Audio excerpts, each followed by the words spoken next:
Good morning dear students. The spectator club का page number 8 पे आज हमें थर्ड पैराग्राफ करना है। हम अभी तक 3 कैरेक्टर्स कर चुके हैं।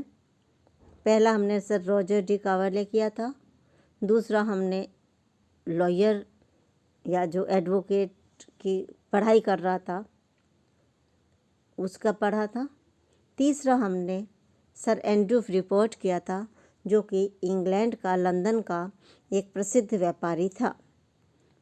अब इस थर्ड पैराग्राफ में हम द स्पेक्टेटर क्लब का 4th कैरेक्टर करने जा रहे हैं और वो है next to sir Andrew in the club room sits captain Sentry, a gentleman of great courage, good understanding but invincible modesty.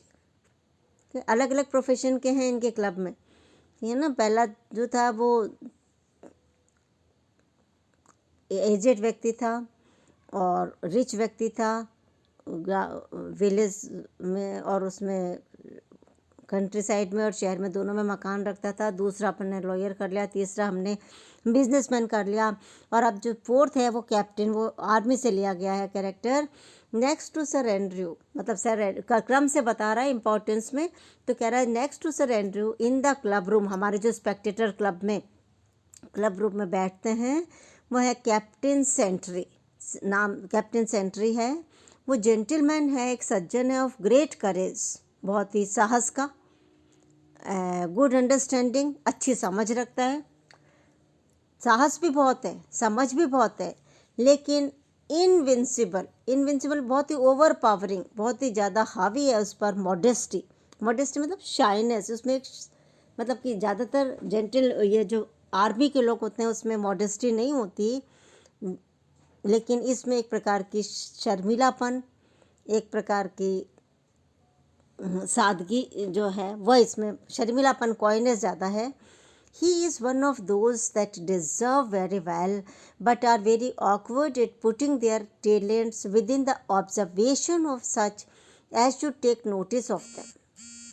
तो कह रहा है कि he is one of those, वह ये जो कैप्टन सेंट्री है उन लोगों में से एक है, one of those उन लोगों में से एक है, that deserve very well, जो deserve मतलब योग्य तो हैं, काबिलियत तो रखते हैं बहुत अच्छी, बट आर वेरी ऑकवर्ड, लेकिन बहुत ही ऑकवर्ड है, अजीब से हो जाते हैं, क्लमजी हो जाते हैं, अच्छे नहीं लगते हैं। एट पुटिंग देयर टैलेंट्स मतलब अपनी योग्यताओं को रखने में, पुटिंग मतलब रखने में, विद इन द ऑब्जर्वेशन मतलब उनकी नज़रों में, ऑफ सच उन लोगों की, as to take notice of them मतलब कि जिन लोगों को उनकी योग्यताओं को देखना चाहिए, उन लोगों के सामने वे अपनी योग्यता रखने में बहुत ही ऑकवर्ड होते हैं, अच्छे नहीं लगे होते, मतलब उनमें ये योग्यता नहीं है।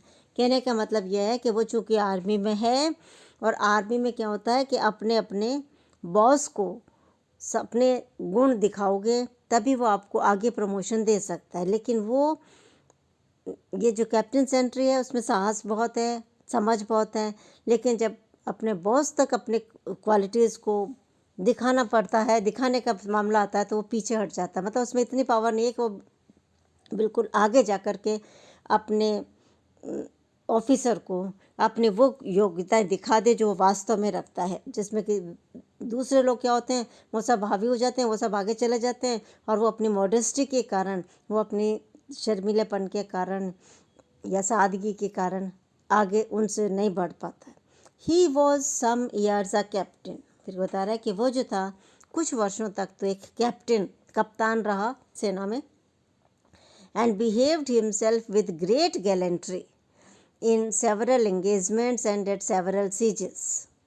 तो उसने बिहेव्ड किया मतलब व्यवहार किया, यानी कि लड़ाई की, विद ग्रेट गैलेंट्री मतलब बहुत ही वीरता के साथ, इन सेवरल एंगेजमेंट्स मतलब वही है युद्धों में, एंड सीजेस मतलब कि जहाँ पे ऑपरेशंस किए जाते हैं उनको सीज कर लेते हैं, उनके ऊपर धावा बोल देते हैं, अटैक कर देते हैं। तो बहुत सारे उसने युद्धों में और बहुत से उसने जो ऑपरेशंस होते हैं उसमें वीरता के साथ लड़ाई करी। But having a small estate of his own, estate मतलब होता है प्रॉपर्टी, उसकी खुद की एक छोटी सी प्रॉपर्टी है, जायदाद है। And being next heir to sir Roger, Roger हम पढ़ चुके हैं और कह रहा है वो अगला ही, और हमने भी पढ़ा था कि सर रॉजर जो थे वो बैचलर थे, कुंवारे थे। और HEIR, हेयर का मतलब होता है वंशज, वो सर रॉजर के ही नेक्स्ट वंशज हैं, उत्तराधिकारी हैं, तो उनको प्रॉपर्टी की कमी नहीं है। इसलिए ही हैज़ क्विटेड, क्विटेड मतलब उसने गिवन अप कर दिया, रिज़ाइन कर दिया, उसने त्याग पत्र दे दिया अ वे ऑफ लाइफ, उस जीवन शैली से in which no man can rise suitably to his merit. कोई व्यक्ति अपने योग्यता के अनुसार आगे नहीं राइज कर सकता, आगे नहीं बढ़ सकता, जिसमें कि दिखावे का क्वालिटी न हो। वो इज़ नॉट समथिंग ऑफ, अब हमें नेक्स्ट पेज पर पढ़ना पड़ेगा। तो मतलब जिसमें कि दिखावे की क्वालिटी नहीं हो, वो व्यक्ति इस क्षेत्र में यानी कि आर्मी में आगे नहीं बढ़ सकता है। इसलिए ये जो हमारे कैप्टन सेंट्री हैं, इसने कुछ वर्षों तक तो कप्तान का कार्य किया, सेना में बहुत सारे आक्रमण में भी भाग लिया, बहुत सारे सीजेस में भी काम किया। लेकिन जब इसने देखा कि उसको अपनी मेरिट के हिसाब से प्रमोशन नहीं मिल पा रहा है और वो आगे अपने योग्यता को दिखा नहीं पा रहा अपने कमांडेंट को, अपने कमांडर को, तो उसे लगा कि मुझे इस जॉब की ज़रूरत नहीं है, क्योंकि उसकी खुद की अपनी प्रॉपर्टी थी और वो सर रॉजर के दूसरे नेक्स्ट वंशज थे, तो उनकी प्रॉपर्टी भी उनको मिलने वाली थी। इसलिए उन्होंने ये फील्ड, आर्मी का फील्ड से त्यागपत्र दे दिया। नेक्स्ट हम नेक्स्ट वीडियो में करेंगे, नेक्स्ट पेज पे।